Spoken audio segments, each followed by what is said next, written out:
A game plan can make all the difference in the world.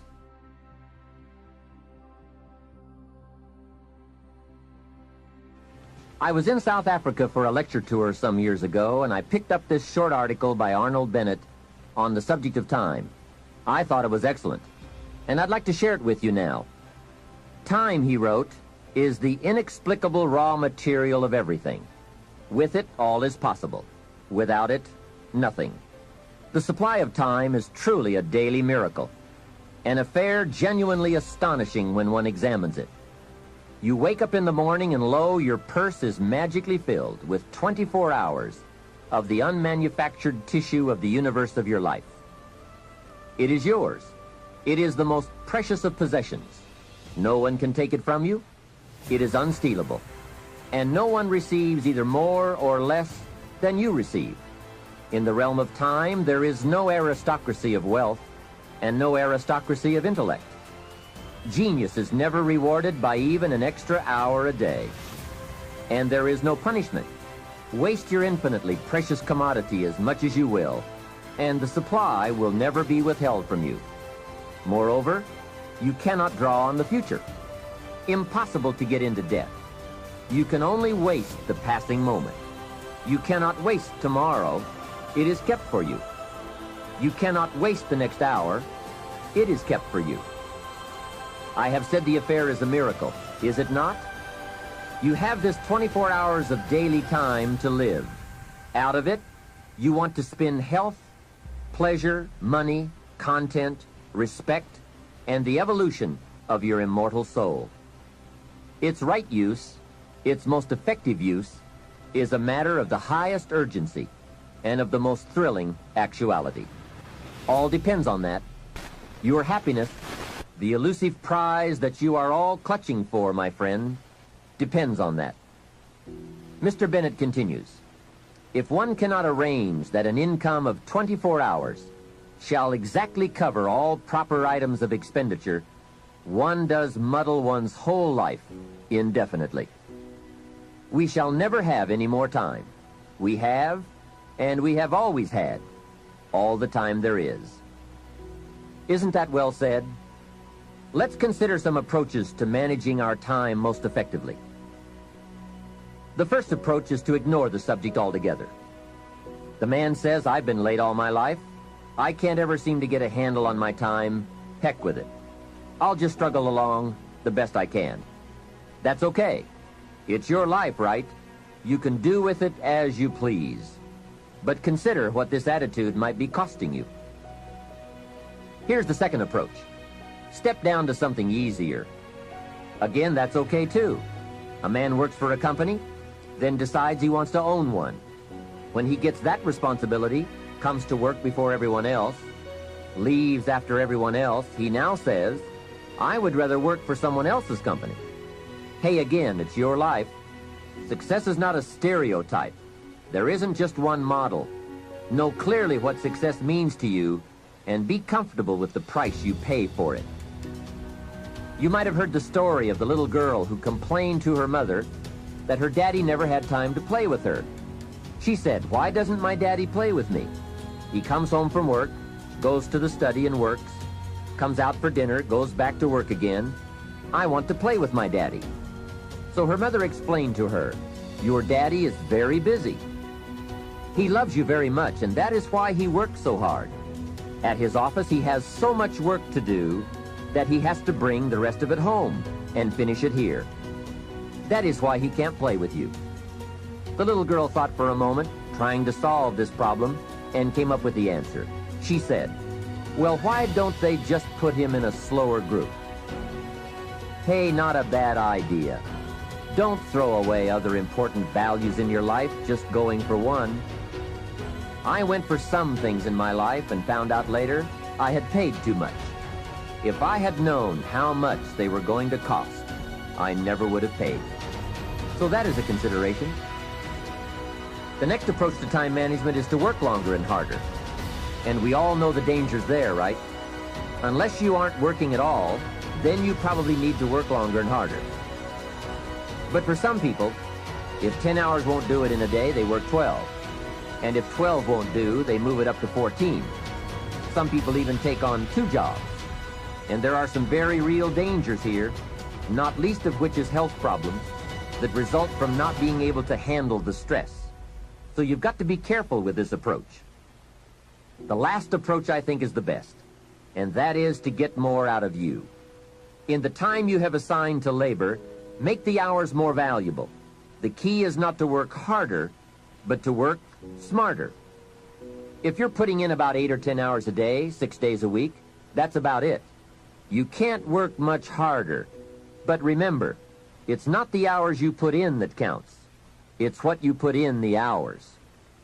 Get more from you to make the investment of time more valuable.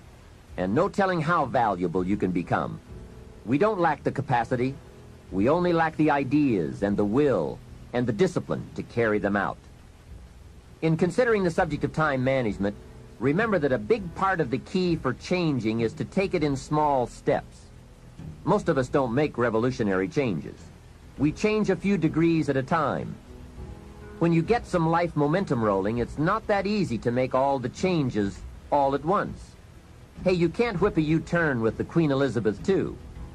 When that big ship gets moving, they say it takes 7 miles just to get it stopped.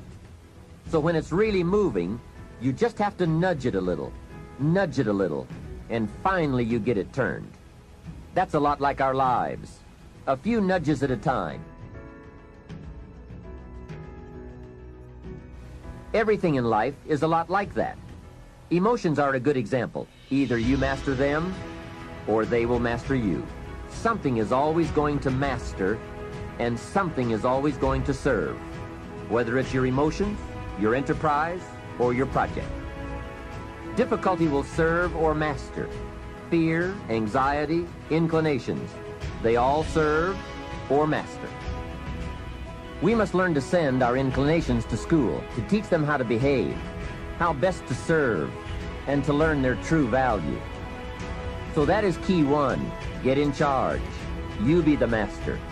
It pays to take a look often and examine all the parts of your life and all the things that you are involved in and all the things that are affecting you so that you can get an intelligent answer to the question, who's in charge here?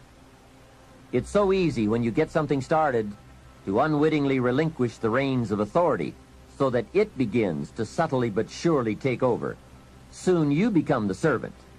It dictates, it demands, and you respond. So let's turn this whole challenge around. You take over the reins of authority. You subtly but surely take charge. You dictate, you demand, and you will be delighted to see early signs of positive response from your enterprise, your business, and your life. The next time management essential is to learn to say no. I had some difficulty here. It is so easy to say yes to everything, trying to be a nice person, and then have to spend all that time trying to come up with excuses to get out of the obligation. It's one of the great time wasters. How much better to say, no, I don't think I can, but if that changes, I'll give you a call. And isn't it a better feeling to call someone with the good news, I can come, than with the bad news, guess what? I can't come. When in doubt, learn to say no. A friend of mine, Ron Reynolds, has a good saying, don't let your mouth overload your back. That's a great thought to keep in mind when scheduling your time. Here's the next tip. When you work, work, and when you play, play. For time efficiency and for that good feeling that comes from doing something without any guilt feeling, don't mix the two. Many years ago, I used to say, I've got to get my family to the beach. I've been promising to take them to the beach. What are they going to think if I don't take them? Now guess where I am while I'm thinking about the beach. Right, at the office. Now I finally get my family to the beach, but at the beach I'm saying, I should be at the office. I have so much to do. Now I've messed up my beach time with the family by thinking about the office. So I learned this lesson. Make a play day and a work day a work day. Don't mix the two. Sure enough, if you say I'm going to take off at 3 o'clock and go play, guess what you are thinking about all morning? Taking off to go play. So don't play at work, and don't work at play. It's a great rule to follow to ensure that your time is used more effectively. Now, I know all of this has to be modified to fit your particular situation. No one rule will apply to all, but keep the main thought in mind. Separate work and play. When I take a lecture tour to Spain or Africa or Australia, I make it a work trip. Every day is filled with lectures, speeches, and business conferences. Then I arrange a play trip, because when I play, I really want to play. A builder friend of mine now has the luxury of working a week and taking off a week. That's what he calls it, work a week, play a week. However, with weekends on either side of his play week, it's really 9 days. So he works 5 and takes off 9. That is luxury, right? However, the 5 days he works, he really works. Secretaries, accountants, architects, superintendents, long days, around the clock, into the night. 5 heavy, full days. Then he's off to play. So when he works, he really works, so that he can save all the playtime for a longer stretch. Now, perhaps we can't all do that, but we can learn to practice the skill of separating work and play. The next time management essential is to analyze how you are. Then if the challenge calls for it, you must either change how you are or change your procedure. That is productivity waiting to make time pay. Self-analyzing. The first thing to analyze is your periods of greatest productivity throughout the day. If you are a morning person who wakes up early, ready to start the day, that is the best time to do your creative work. You can get more done when you're at your best. Some people are night people, fuzzy in the morning, late to get started, but alert and awake long into the evening. If that's the way you are, then this is the best time to pack in the activity and creativity. The key is to find your best time and use it to its fullest. Next, analyze your habits. If, for example, you're not good at keeping records, get someone to do it for you. If you have promised yourself that you're going to keep your records or balance your checkbook, and this has been going on for a few years, it looks like you aren't that kind of person. Nor are you likely to become that kind of person. You may say, no, I'm really going to do it this time. Hey, I would suggest that a few years is long enough. Don't promise yourself any more. Just say, maybe the smart thing to do is to get someone to do this and make me look good. You would be surprised at how often you can remain a lot like you are in many areas if you will just make the arrangements to have it covered. Some years ago, my office came to the conclusion that I was a poor courier. Someone would ask me to take a check to San Francisco, since I was going there anyway.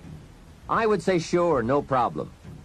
Put the check in my pocket and fly off to San Francisco. Guess when I would next hear about that check? From my dry cleaners. Next time someone says, this document has to go to New York, will you be sure to give it to them this time? I'd say, of course, you can count on me this time. I'm not flaky. So I put the document in my briefcase and head off for New York. Guess what? Right, it would still be in my briefcase when I got back to the office the following week. So there is a saying now in my office, don't give the chairman anything. He's good at some things, but he's a poor courier. Make other arrangements. And that is my point. There is nothing wrong with admitting that you just aren't going to do certain things as long as you are clever enough to make arrangements to have them done. It's much better than continually promising that you will when the chances are good that you won't. Next time management essential, the telephone. What an incredible instrument for business, social, and emergency situations. The job it can do for you is unbelievable. However, there are some tips for using the telephone so that it won't use you. Here's the first one. Before you make a call, make an agenda.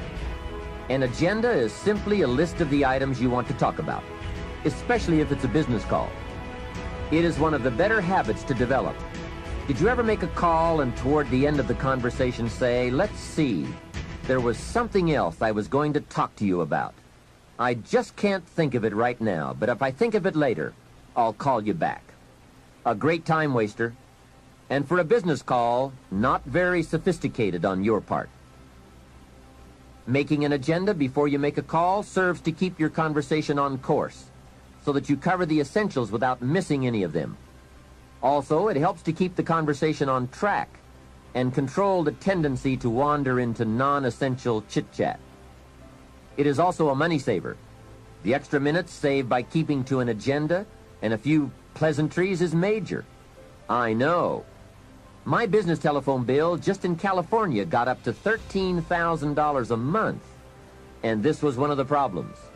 Doing business internationally, we have learned the incredible savings of both time and money by taking the time to write down an agenda before we begin to dial. And here's another benefit. If you have made an agenda, when it comes time to recall that conversation you had, you've now got the details in writing. When you say, John, how are you doing on those 4 things we talked about the other day? And John says, what 4 things? We didn't talk about that. You now have a written record to show that you did. Remember, people can talk you out of what's in your head, but it's hard to talk you out of what's in your book. Next, if you can afford the luxury, have your calls screened. Then when you pick up the messages, you can decide who to call and when to call, and have the time to formulate the important information before you make the call. Now, this is a luxury, I will admit. It may be that you just have to answer the phone when the call comes in, but at least file this idea away for the future, when you might be able to use it. And one more, the telephone at home. Here you have to exercise great care to not let the telephone intrude. During social time with family or friends, my suggestion is that you shut the phone off. They have all those neat devices now, so you can. Put on the recorder to take messages or just pull the plug. Family is a high priority. Take care that valuable family time is not subject to frequent intrusions. If you set up this rule, you will not only have uninterrupted time with your family and friends, but also they will give you high marks for caring about them enough to make them a priority. Every situation calls for an evaluation of values. You have to go in search of the ideas. They don't just come by. Make a thorough investigation of the subject on your own. Sort out the ideas. Choose those that you think are most valid and put them to work in your life. Next point, be more alert and analyze all your procedures and tools. Old filing methods, old bookkeeping methods. Some things we do can become quickly outdated, especially these days. Check for all the new tools that can help you to use your time more efficiently. Dictating machines, tape recorders, answering devices, computers, calculators. There is just about every tool imaginable in today's marketplace. I now have a fabulous computer in my office that can do the most amazing things and save a great deal of time. I also have a portable computer typewriter that I can take on an airplane or in my motorhome. Then I merely transfer what I have typed onto special cassettes or send the information via telephone back to the main terminal. When I get home, all of my letters and scripts are typed and waiting for my signature or my attention. So take a look, do some research, do some shopping, find out. No telling how much you can improve your efficiency or multiply your skills by eliminating the barriers and the hindrances so that you are now free to do all the creative things that make for fortune and lifestyle. Now here's an important time saver. Learn to ask questions. This habit will serve in so many ways. Have you ever talked to someone for an hour and then asked some questions and found out that you just wasted the last hour? Make a note. Almost everything is symptomatic of what's really wrong. Surface details don't usually give us enough information to effectively communicate. So, ask questions before. If John isn't making sales, we say, okay, let's get on him about making sales. But perhaps we should ask, why isn't he making sales? Someone says, He isn't making enough calls. We say, okay, let's get on him about making calls. Well, maybe we should ask another question first. Why isn't he making calls? Well, it's because he isn't getting up early and getting out into the marketplace. We say, okay, let's get on him about getting up early and getting out into the marketplace. Well, perhaps we should ask just one more question. Why isn't he getting up early and getting out into the marketplace? Now we have probably gotten to the heart of the problem. Perhaps it's something personal, problems at home, not his sales skills. The real problems are usually about 3 or 4 questions deep. So if you get good at asking questions, you can save yourself a lot of time by getting right at the heart of the matter when dealing with other people. Otherwise, you tend to waste valuable time just finding out what the problem really is. Now here's the last part of time management. Learn to think on paper. From all of my experience working on many projects and in many countries, one of the major time savers is thinking on paper. It is so important to take things out of your head and put them on paper, then work from the paper. Building your business is a lot like building a house. You take the ideas out of your head, put them on paper, and then build from the plan. We have a saying on this idea: operate from document, not from thought. It's just about over when a person wakes up in the morning and says, let's see, what shall I do today? Too late, right? The best thing you can do now is to take today off and at least plan tomorrow. Let me give you 4 major ways to think on paper. The first is a journal. I spend a lot of time talking about journals in my lectures and programs, primarily because it is such an invaluable tool for the serious student of the better life. A journal is merely a gathering place for all the good information that comes your way, from sermons, from books, from lectures, from business conferences, magazines, thinking time, research, any source of information that you feel is worth keeping. Don't let the good ideas of life escape you. Remember, most good ideas usually only come by once. Get into the habit of capturing them with pen and paper by making daily use of your journal. Now maybe you won't write in it every day, but at least make sure it's with you every day. Here's the second way to think on paper: a projects book. This is simply a ring binder with tabs in it to help you keep track of all the current people and projects you are involved with and need to work on to make all the parts of your life work to the maximum. If you are working with people, give them each a tab in your projects book. Then under this tab, you keep a running account of all the current information you need to know about that person: performance, family, goals, strengths, needs, perhaps even some graphs showing recent progress or comparisons to past performance. Essentially, you make a note of all the information you need to know so that when you sit down to have a meeting with this person, you have all the pertinent facts there before you in order to have a meaningful and productive conversation. Without this habit, it's so easy to take up time talking with someone and get so very little accomplished, because most of the meeting ends up by being devoted to bringing you up to date on the facts you could have already had in your projects book. Now, depending on your particular business or enterprise, you might want to have a tab for each office or each department or each ongoing project.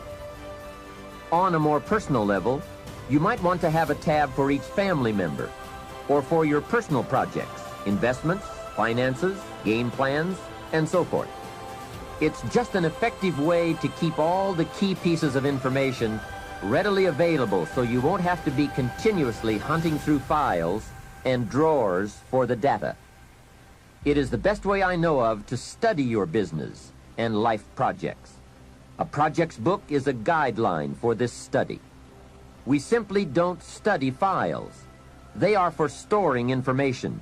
The projects book is for the daily or weekly summary accounting of all the pieces, like a financial statement of your business at the end of the month. In fact, that is one of the sections in your projects book.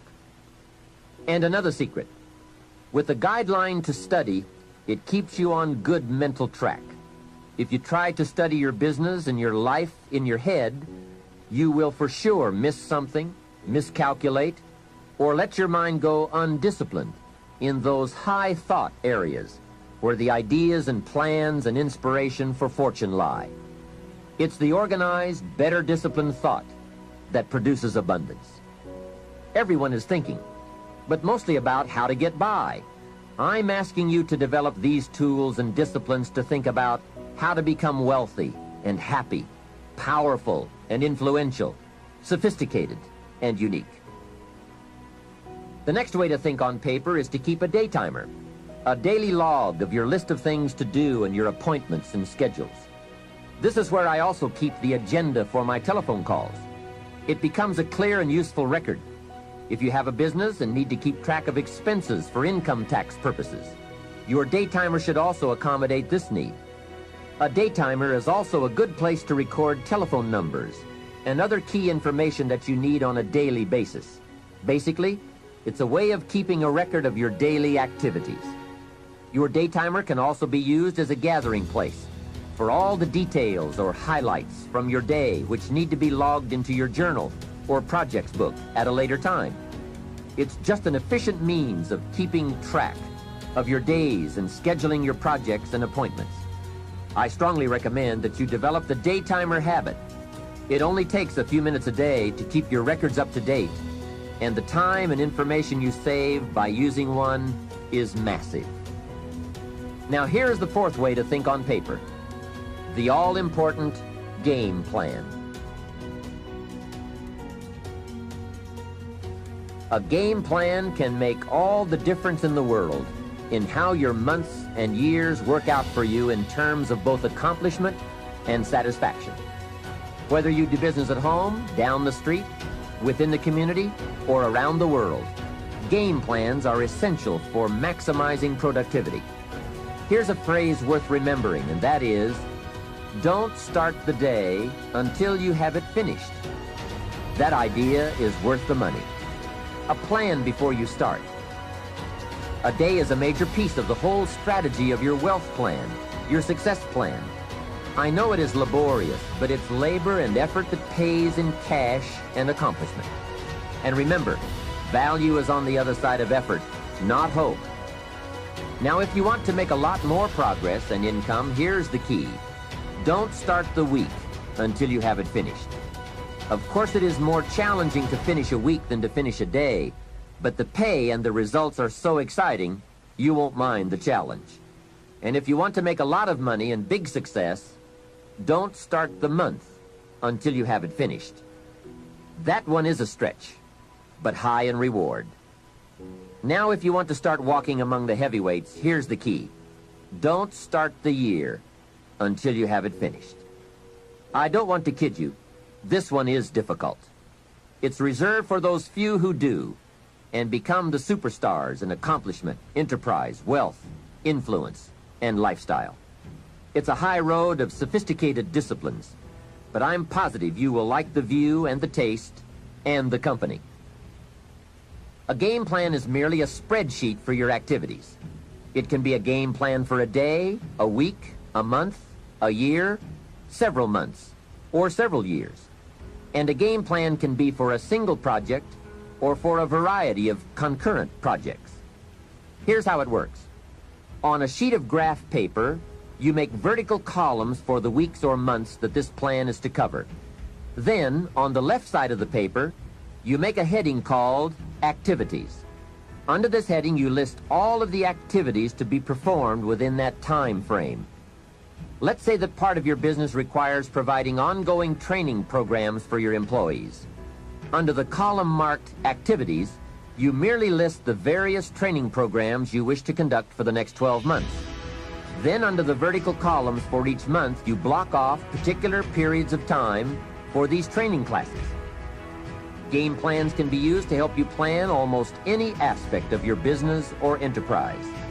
They can also be used to help you organize all areas of your life, from investment plans to reading plans. Game plans are particularly useful when it comes to scheduling family time, vacations, special weekends and trips, and so forth. Everyone who is important to you wants to see where he or she is on your game plan, especially if your business often requires you to spend a lot of time away from home. And remember, there's nothing like a visual plan. It's so much more effective to be able to show members of your family where they are on your game plan, as opposed to merely telling them in conversation. Now, a game plan can be as detailed as you wish, and please be forewarned now that you are probably going to tear up several before you get what you want. This is something you have to work with. Every game plan must be tailored to fit a particular need. The chart you use for your personal plans may not necessarily be suitable as a chart for your business plans.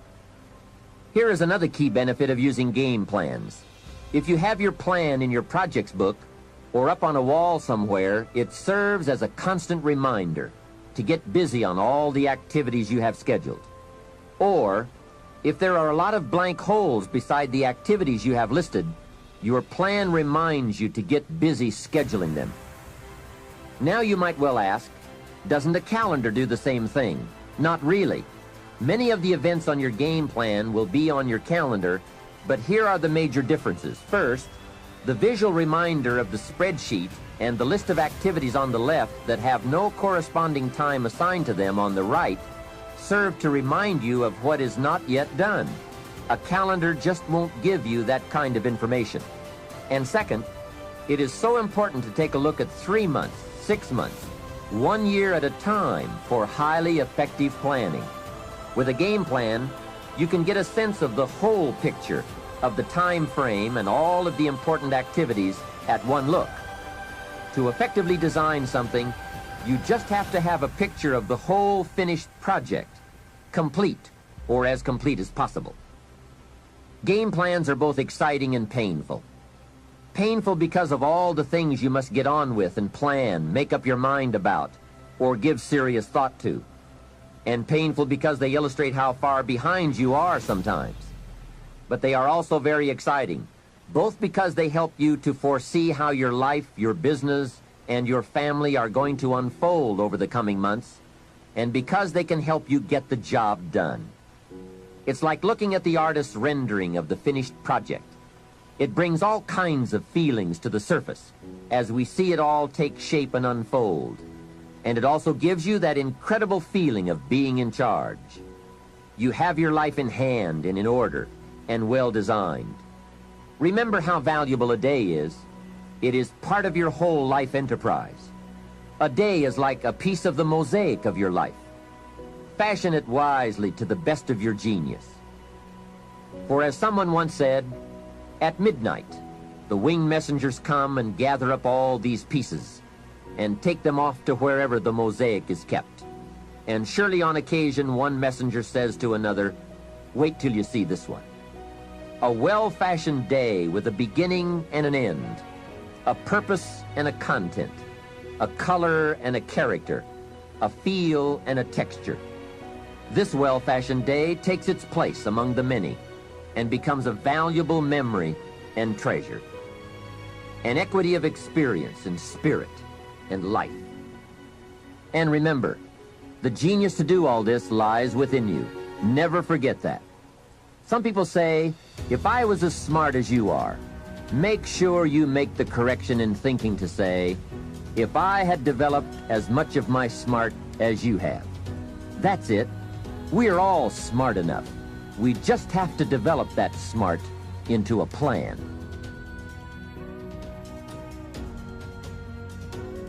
Never underestimate the power of influence. What an important statement. The influence of those around us is so powerful. Many times we don't even realize we're being strongly influenced because it generally develops over an extended period of time. Peer pressure is an especially powerful form of influence because it is so subtle. If you're around people who spend all they make, chances are excellent that you'll spend all you make. If you are around people who go to more ball games than concerts, chances are excellent that you'll do the same.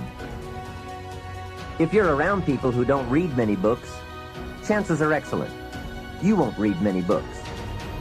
People around us can keep nudging us off course a little at a time, Until finally, 10 years from now, we find ourselves asking, how did I get here? Those subtle influences need to be studied carefully if we really want our lives to turn out the way we've planned.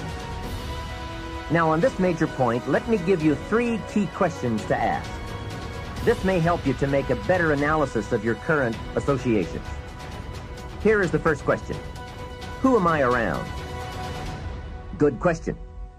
Make a mental study of the major people with whom you most often associate. You've got to evaluate everybody who is within the circle of being able to influence you. So, major question, who am I around? Next question, what are they doing to me? That's a major question to ask. What have they got me doing? What have they got me listening to? What have they got me reading? Where have they got me going? What have they got me thinking? How have they got me talking? And how have they got me feeling? What have they got me saying? You've just got to make a serious study of how others are influencing you, both negatively and positively. Now, maybe the influence of all those around you is okay, but just ask yourself, it doesn't hurt to ask, who am I around, and what are they doing to me? Now, here's the final question, is that okay? Maybe the people you associate with and their collective influence is okay, but then again, maybe it's not. All I'm suggesting here is that you take a close and objective look. Everything is worth a second look, especially the power of influence. Positive influence can have an incredible effect on your life, but so can negative influence. Both will take you somewhere, but only one will take you in the direction you truly wish to go. It's so easy just to dismiss the things that influence our lives. The man says, I live here, but I don't think it matters. I'm around these people, but I don't think it hurts. I would take another look at that. I've got a good phrase for you. Everything matters. Now, sure, some things matter more than others, but everything matters. Everything weighs something. So you've got to keep checking to find out whether associations are tipping the scales toward the positive or toward the negative. It doesn't hurt to look, right? Ignorance is never the best policy. Finding out is the best policy. Remember, part of the purpose of this program is to get us to say, the days of kidding myself are over. I really want to know what I have become and what I am becoming. I want to know where my strengths and my weaknesses lie. What has power over me? What's influencing me? What have I allowed to affect my life? Perhaps you've heard the story of the little bird. He had his wing over his eye and he was crying. The owl said to the little bird, "You're crying." "Yes," said the little bird, and he pulled his wing away from his eye. "Oh, I see," said the owl. "You're crying because the big bird pecked out your eye." And the little bird said, "No, I'm not crying because the big bird pecked out my eye. I'm crying because I let him." Hey, it's easy to let influences shape our lives, to let associations determine our direction, to let persuasions overwhelm us, to let tides take us, to let pressures make us. The big question is, are we letting ourselves become what we wish to become? In this most important subject of association, here are some actions you may want to take. First, disassociation.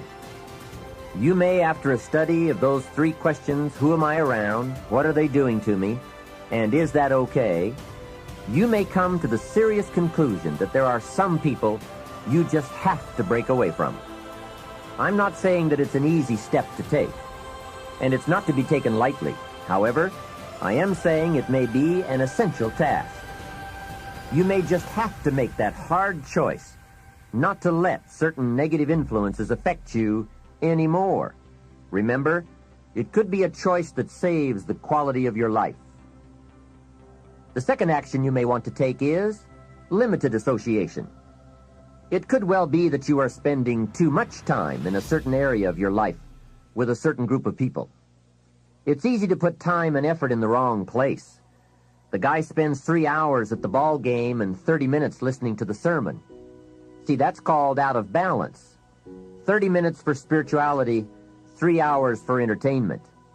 That doesn't weigh well 5 years from now, 10 years from now, when you take a look at the sum total of your values in your life. Here's one of the easy ways to end up with a mediocre average life: spending major time on minor things.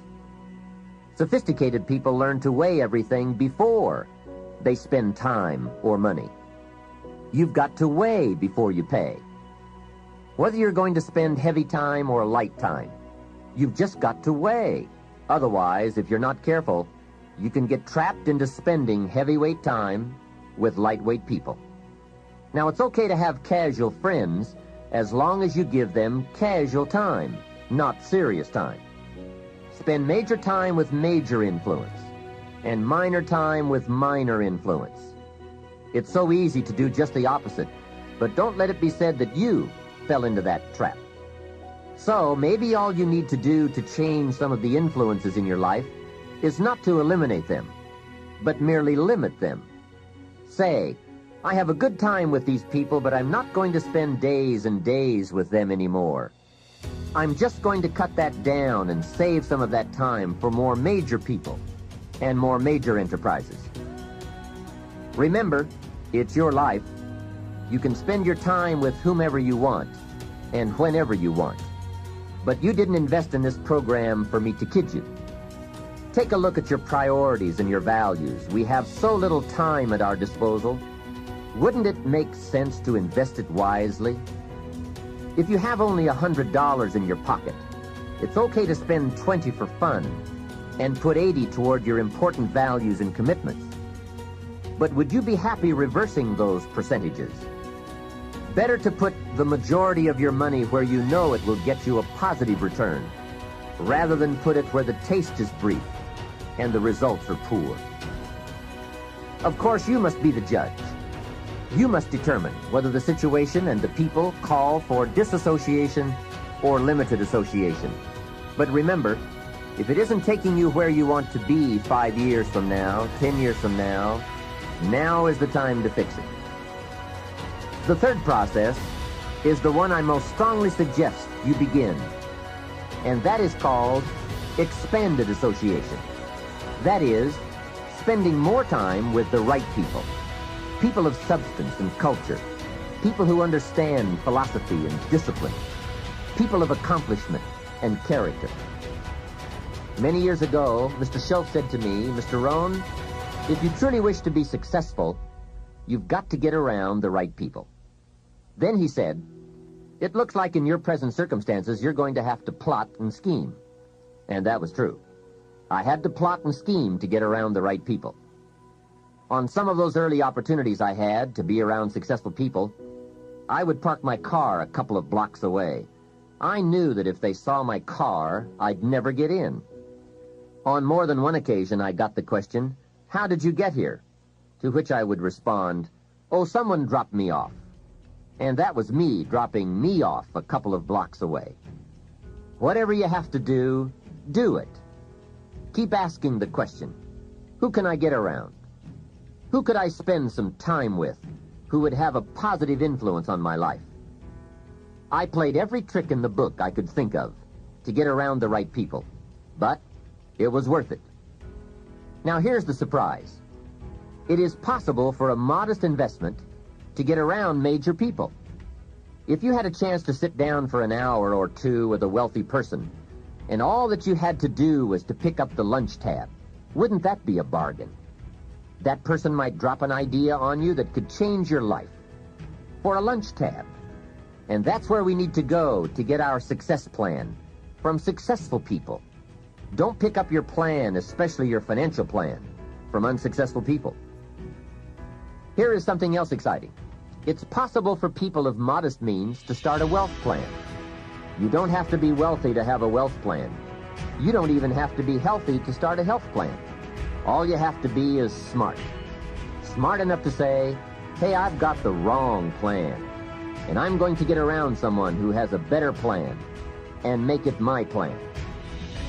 So, find some successful people to help you fill out your success plan. Find somebody healthy to get your better health plan going. Find somebody living a unique lifestyle to develop your lifestyle plan. This is called association on purpose, getting around the right people by expanding your circle of influence. I have a really unique friend. I'm always trying to find more ways to spend more time with him. He's the big game hunter, millionaire, businessman, traveler, and in my opinion, one of the world's great philosophers. He has two special gifts among many that make it worth all the time I can possibly spend with him. And those gifts are, 1, the ability to absorb, the ability to soak up a day and all of its events. His memory is uncanny. I swear he remembers in detail almost every day of his life and every book he's read. I think it is more exciting for him to go to Spain and come back and tell you about it than it is to go yourself. And the reason is, when he's there, he doesn't miss anything. He picks up the sounds and the colors, the experiences and the happenings. He absorbs like a sponge the sights, the people, the whole scene. Then he has this second unique gift, the gift of expression. He can put all he saw and touched and felt into words, exciting words. When he talks, you can feel the water lapping on your feet. You can see the colors. You can smell the aroma of the flowers and the food. What great gifts to absorb and to express. If I spend a day with him, I get my time's worth. He can put a year into a day's conversation. It leaves you spellbound. He can read a book and with flawless detail give you a capsule version. And more often than not, make it more exciting than if you read the book yourself. From Shakespeare to the Beatles, from Africa to Beverly Hills, he's got it, recorded it, and can express it with spirit and precision.